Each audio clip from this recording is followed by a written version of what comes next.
In the summer of 1956, a seismic clash unfolded in Hollywood, pitting two cinematic giants against each other in a battle that would leave lasting scars. The collision between Britain's legendary Shakespearean actor and America's iconic blonde bombshell was anything but romantic. It was a destructive showdown. Behind the polished exterior of the prince and the showgirl, a storm was brewing, one that would lay bare the entrenched biases of classical theater and devastate the fragile confidence of a star yearning for respect.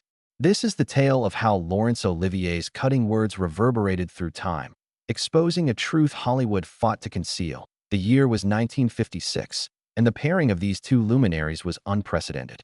Sir Laurence Olivier, the unrivaled titan of British theater, had mastered Shakespeare's most complex roles, commanding awe with a voice that filled grand venues and a presence that hushed even the rowdiest crowds. His craft, refined over decades of classical training, was a testament to precision and discipline. Opposite him stood Marilyn Monroe, the radiant darling of America, whose vulnerability cloaked in sensuality had captivated the world.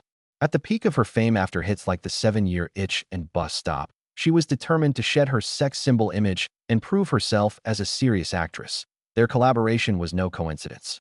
Through her newly established Marilyn Monroe Productions, Monroe had secured the rights to Terence Rattigan's Play the Sleeping Prince. She saw the project as a chance to showcase her depth, to create something refined that would quiet her detractors and affirm her artistic worth. Enlisting Olivier to direct and co-star in what became The Prince and the Showgirl seemed like the perfect move, but it set the stage for a catastrophic clash. Olivier, steeped in the traditions of classical acting, met Monroe, a devotee of method acting's raw emotional honesty, a technique he openly disdained. From their first handshake in a London boardroom, the tension was palpable. Two opposing philosophies, two distinct worlds, and two irreconcilable approaches to their shared passion were on a collision course, promising a drama far greater than anything captured on film.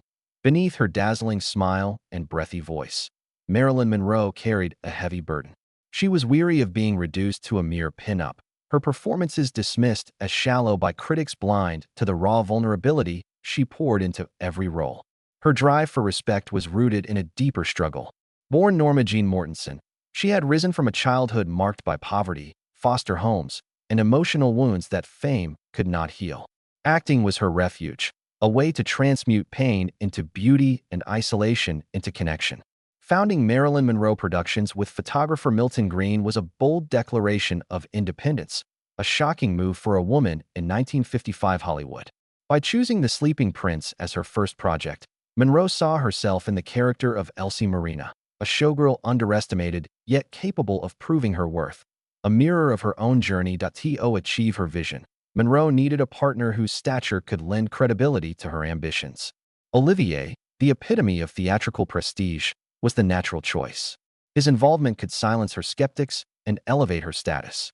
But in seeking validation from the establishment that had long dismissed her, Monroe unwittingly stepped into a minefield. Olivier embodied the very traditions she was challenging, centuries of theatrical orthodoxy that prized formal training and technical mastery over raw talent.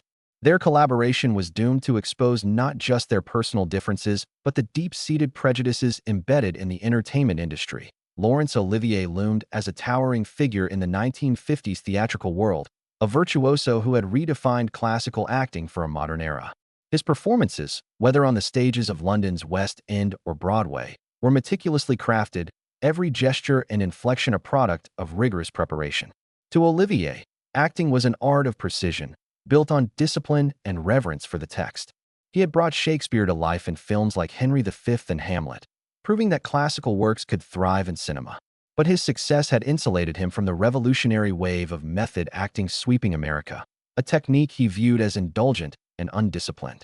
Stars like Marlon Brando, with their raw, naturalistic performances, horrified Olivier, who saw their emotional approach as chaotic and unprofessional. When Monroe proposed their collaboration, Olivier saw both a golden opportunity and a daunting challenge.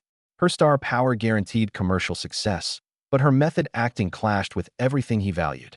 Their early meetings crackled with potential, two global icons uniting to blend high art with mainstream appeal. The press buzzed with excitement, imagining the magic they would create. Yet, cracks appeared early.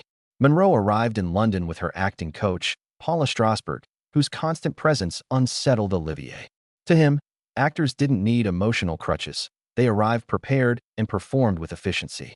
Monroe's introspective process, delving into her character's psyche, drawing on personal pain, felt alien and disruptive to his structured approach. As filming began at Pinewood Studios, the initial cordiality gave way to mounting tension.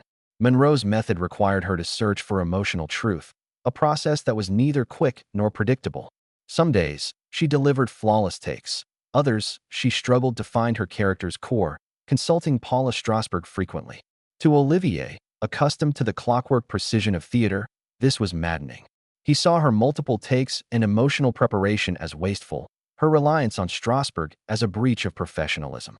Monroe, meanwhile, sensed his growing disdain, which eroded her already fragile confidence. The crew, caught between them, began to split. Some admired Monroe's authenticity. Others revered Olivier's efficiency. The clash wasn't merely personal. It reflected a broader cultural shift in the acting world. Method acting, championed by Lee Strasberg's Actors Studio, encouraged performers to mine their own emotions for authenticity, a stark contrast to Olivier's classical emphasis on technical control. Monroe's embrace of the method had yielded powerful performances, but Olivier viewed it as self-indulgent. Their differences, her need for emotional truth versus his demand for disciplined craft, encapsulated a larger battle between two eras of performance.